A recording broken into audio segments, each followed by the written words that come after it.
कि सबसे अच्छा भूभाग पंजाब का है। किसान तो है ही नहीं यहाँ, किसान तो अपनी खेती में व्यस्त है। कोई कहता है कि मोदी की टीआरपी ज्यादा बढ़ गई है राम मंदिर की वजह से, उसको हमें डाउन करना है। किसानी बिल्ली खंबा नोचे, क्योंकि जितनी फसलें इन्होंने बढ़ा के दिया है, कई फसलों के एमएसपी में ले आए हैं। तो कांग्रेस 70 साल रही है, 70 साल में उन्होंने एमएसपी लागू क्यों नहीं किया सारी फसलों पे। और हमारे देश की जनता बहुत समझदार। लोकसभा आ रही है, लोकसभा में सारे मिल बैठ के ये कर रहे हैं कि मोदी जी को बाहर किया जाए। मोदी जी बाहर नहीं हो सकते, इस बार 400 पार पहुंचेंगे मोदी, मैं दावे के साथ कह रहा हूँ। हिंदुस्तान में मोदी है, मोदी ही रहेगा, मोदी आगे मोदी ही चलेगा। जब ईवीएम में गड़बड़ी है तो दोबारा बैलेट पेपर से करवाएंगे। इनको मिसाल पेश करनी चाहिए थी। जहाँ विपक्ष आता है वहाँ ईवीएम ठीक है, जहाँ विपक्ष का सोपड़ा साफ हो जाता है वहाँ ईवीएम में मिस्टेक है। जब इलेक्शन कमीशन ने सबको बुलाया विज्ञान भवन में, केजरीवाल जी तो पहुंचे ही नहीं थे वहाँ पे। इतना कुछ दे रहा है आपको, आप देश को क्या दे रहे हो। नमस्कार, आप सभी का स्वागत है एशियन स्काई न्यूज में और मैं हूं आपके साथ रिहान।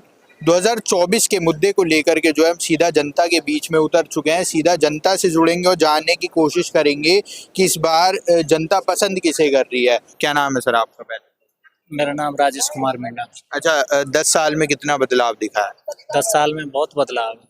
अच्छा, हर चीज में बदलाव है, हर क्षेत्र में बदलाव है। अब बात चल रही है किसानों की, तो पंजाब के अलावा यहाँ कहीं के भी किसान नहीं है।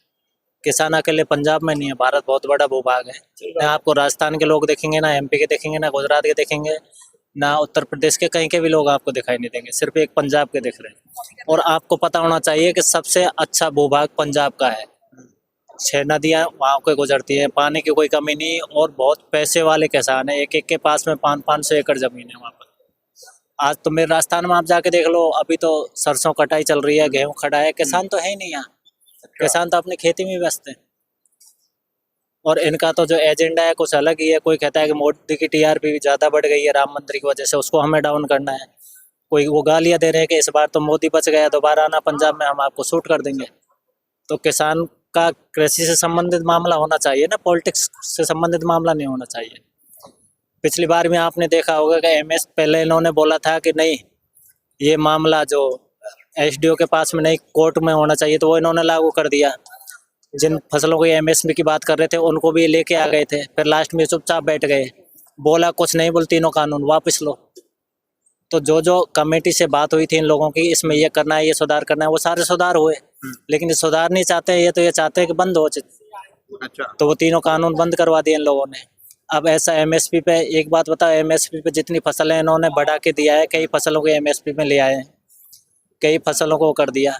और ये चीज़ ऐसी थी, स्टार्टिंग में कांग्रेस 70 साल रही है, 70 साल में उन्होंने एमएसपी लागू क्यों नहीं किया सारी फसलों पे। तो ऐसा नहीं है, ये सारे पॉलिटिकल मुद्दे हैं। और इसमें जो कुछ लोकसभा चुनाव आने वाला है, पहले इन्होंने जो किया था वो योगी जी को बाहर करने के पर्पज से किया था कि यूपी से योगी जी बाहर हो जाए। अच्छा, लेकिन वो बाहर नहीं हो पाए।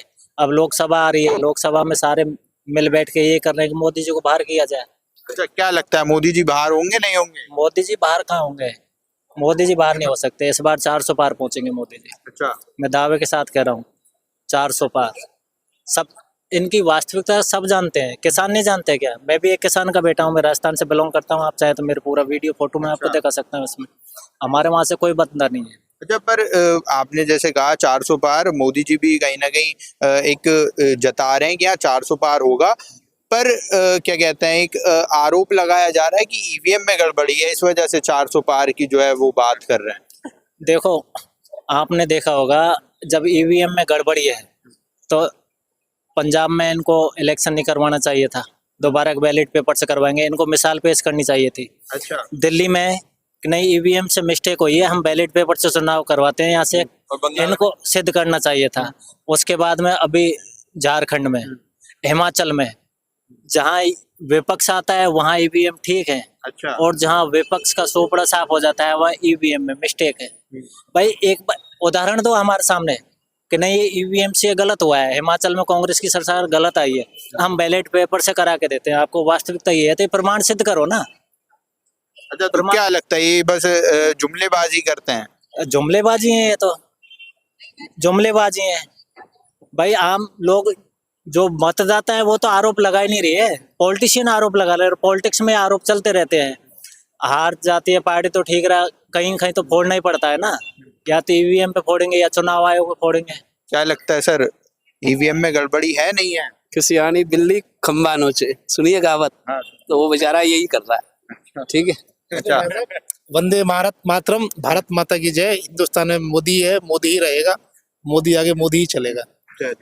आप क्या कहना? बिल्कुल सही बात कह रहे हैं भाई साहब। ईवीएम में गड़बड़ी थी। अच्छा, ये ईवीएम से ही आया। इलेक्शन कमीशन ने इन सबको बुलाया था लास्ट टाइम, जब कह रहे थे ईवीएम की गलती आएगी। क्यों नहीं पहुंचे, क्यों नहीं प्रूफ कर पाए? नेताओं ने कहा है, कांग्रेस के बड़े नेताओं ने कहा है कि मशीन, इलेक्ट्रिक वोटिंग मशीन जो है, हमें जो चुनाव आयोग है उससे मांग करिए कि हमें मशीन दो, हमें चेक करना है, पर वो सामने नहीं आ रहा चुनाव आयोग। कब? इस बार? हाँ। उनका क्या होता है, रात को सपने आते हैं। अच्छा। खड़गे जी हो या जो भी हो, उनको सपने आते हैं। अगर यार कोई ना कोई तो मुद्दा लेके जाएंगे ही नहीं। अब मुद्दा क्या लेके हैं? किसी को एक को सपना आ गया, अरे ईवीएम का उछालते हैं, उछालने तो यही काम करते हैं और कुछ नहीं। अच्छा। तो इतने सालों से क्या हो रहा है? पिछली बार भी तो यही हुआ था, इतना मुद्दा उछाला, ईवीएम खराब है। जब इलेक्शन कमीशन ने सबको बुलाया विज्ञान भवन में, नहीं कौन से भवन, एक किसी जगह बुलाया, गए थे ना ये लोग, क्या हुआ? केजरीवाल जी तो पहुंचे ही नहीं थे वहां पे, बाकी जगह लोग पहुंचे। तो फिर वही, जैसे भाई साहब ने बताया कि जहाँ तो अपोजिशन वाले जीत जाते हैं वहाँ सब चीजें ठीक है। अच्छा, क्या मुद्दा रहने वाला? मेरे ख्याल से पाकिस्तान की तरह करना चाहिए। अच्छा। वो बैलेट पेपर में अभी हुआ ना, पिछले 10-7 दिन से भी वही चल रहा है कि प्रधानमंत्री कौन बनेगा। हाँ, वही चल रहा है। पर हमारे देश की जनता बहुत समझदार है, सब जानते हैं लोग। अभी अच्छा, क्या मुद्दा रहने वाला है 2024? इलेक्शन का देखो, डेवलपमेंट तो है ही है। ऑब्वियसली सब लोगों को गवर्नमेंट नौकरियां नहीं मिल सकती, जो काबिल होगा उसी को मिलेगी। अब जो सब लोग कहेंगे मेरे को भी, सबको ही, मतलब 140 करोड़ लोगों को गवर्नमेंट सेक्टर में बिठा दें, कैसे चलेगा? तो कुछ ना कुछ तो मुद्दे रहते ही हैं हमेशा। लाइफ है ना, लाइफ में अप डाउन तो रहते हैं, तो कोई ना कोई मुद्दा कभी ना कभी तो खड़ा हो ही जाएगा। एक बैठेगा तो दूसरा खड़ा हो जाएगा। सबसे बड़ा मुद्दा क्या रहना? ठीक है, मुद्दा नहीं है ये, तो बिना मतलब के बनाए गए मुद्दे हैं, मुद्दे नहीं होते। डेवलपमेंट चल रही है। विपक्ष के पास में कोई मुद्दा नहीं है। मैं आपको बात बता दूं, अभी अमित शाह जी ने बोला था कि हम सीए लागू करेंगे और वो करके दिखाएंगे। अभी आपने देखा है हिमाचल में यूसीसी लागू हो ही गया, उत्तराखंड में यूसीसी लागू हो ही गया और जनता जागरूक है। सबको पता है कितने घुसपैठी यहाँ आ गए, कितने रोहिंग्या, कितने बांग्लादेशी हैं। तो समान नागरिक संहिता और सीए लागू करने के बाद में ये ईयर इसलिए मोदी जी को 400 पार पहुंचाएगी। अच्छा, मतलब क्या लगता है आपको, इसमें पर्सनल लॉज आते हैं तो कहीं ना कहीं जो एक पक्ष है वो कहता है कि हमारी जो निजी, जो हमारा धर्म हमें अधिकार नहीं देता उन कामों को करने का, वो हमें हमारे ऊपर जबरदस्ती सीए लगाकर थोपे जा रहे तो हलाला में धर्म कहाँ देता है भाई? कौन से धर्म? मुस्लिम धर्म में हलाला अलाउड है? कहाँ लिखा है कुरान में? क्यों अलाउड नहीं है ना? तो सबसे पहले तो उसी को बोलते हैं, कहाँ लिखते हैं कि हलाल है? तो सारे, और अगर शरीयत कानून बोलते हैं, शरीयत कानून में बोलते हैं तुम चोरी करोगे हाथ काट दें, काटते हैं किसी के हाथ? नहीं, जो क्राइम वाले लॉ है वो तो सबके ऊपर समान है ना। इस जगह पे तो हमें बेनिफिट मिलता है, वो तो सही है। जहाँ पे शरीयत वाले अगर ऐसे बोलते हैं तो वहाँ पे वो लागू नहीं होता, ऐसे नहीं होता ना। अच्छा। जी सर। उनके में शरीयत कानून में उनको भीख मांगना अलाउड है। यहाँ मतलब गवर्नमेंट से जो सब्सिडी मिलेगी, जो चीजें मिलेंगी, वो तो मांगना सब कुछ अलाउड है। मांग के फिर गवर्नमेंट को ही गाली बकना और गवर्नमेंट के आगे तो अधिकार है ना, अधिकार कहते हैं। अधिकार के साथ साथ रिस्पॉन्सिबिलिटी भी होती है। रिस्पॉन्सिबिलिटी भी समझनी चाहिए, खाली अपनी राइट्स ही नहीं समझनी चाहिए, रिस्पॉन्सिबिलिटी भी समझनी चाहिए देश के प्रति। आपको इतना कुछ दे रहा है, आपको, आप देश को क्या दे रहे हो? सोचने वाली बात है। देश आपको इतना सब्सिडी दे रहा है, आपको खाने को, रहने को, मकान दे रहा है, सब चीज दे रहा है, देश के लिए तो कुछ होना चाहिए ना। टैक्स भी तो दे रहा है आम नागरिक। कौन? अरे आम नागरिक टैक्स दे रहा है? कितने लोग टैक्स देते हैं बताओ? सारा आम नागरिक भाई। आम नागरिक देते हैं? कितने लोग आम टैक्स देते हैं आम नागरिक के अंदर? बिजली का बिल जो जा रहा है वो भी टैक्स में ही लगता है। जो टैक्स में अब बिजली फूकते नहीं हो गया? बिजली फूकते नहीं हो गया? नहीं तो उसमें पहले बिजली कितने यूनिट रुपए हुआ करती? नहीं तो अब तो फ्री कर रखी है बिजली। दिल्ली में ही तो फ्री है। तो बाहर जो में किसकी सरकार है? बहुत पंजाब में फ्री है, दिल्ली बहुत से स्टेट्स में है, बहुत जगह फ्री बिजली है। कहाँ? भाई पंजाब में है, दिल्ली में है। पंजाब में किसकी सरकार है? राजस्थान आम आदमी पार्टी की भगवत मान की सरकार है। दिल्ली कर रखी है, राजस्थान ने फ्री कर दी है। दिल्ली में भी फ्री है, पर आम आदमी पार्टी की सरकार है। मैं वही तो कह रहा हूँ। आप मेरी बात सुनिए, देखिए जो फ्री राजस्थान में पहले किसकी थी? पहले को छोड़ो ना, पहले तो ऐसे यहाँ पहले तो यहाँ पे भी 300 यूनिट अब फ्री किए हैं भजनलाल सरकार ने, भाजपा सरकार आते ही अब 300 यूनिट फ्री है। 1 करोड़ लोगों के लिए? नहीं, सबके लिए। 1 करोड़ लोग, गरीब लोगों के लिए 1 करोड़ लोग आते हैं उनमें।